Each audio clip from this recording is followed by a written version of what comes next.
Maqaan kee Siinqee jedhama. Mana barumsaa sadarkaa sadaffaa yookiin Yuunivarsiitii Deakin Barwudeetiin baradha.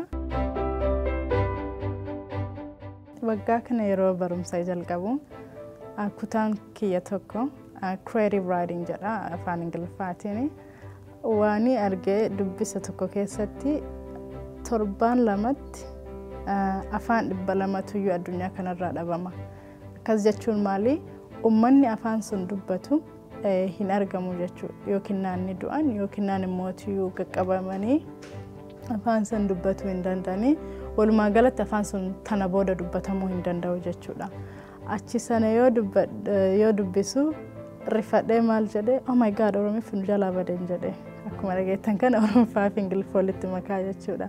Kanaaf ufafottillee gaafa afaan keennan barreeffannee guddannee seera lafa kaawwannee kunoo nu kana jennee afaan keennan addunyaatti himannee namummaa keenya uummatatti ifa baasna jechuudha. Kanaafuu hanga dandeenyuun humna xiqqoos taatee guddoos taatee itti hirmaannee afaan keenya guddisuu qabna.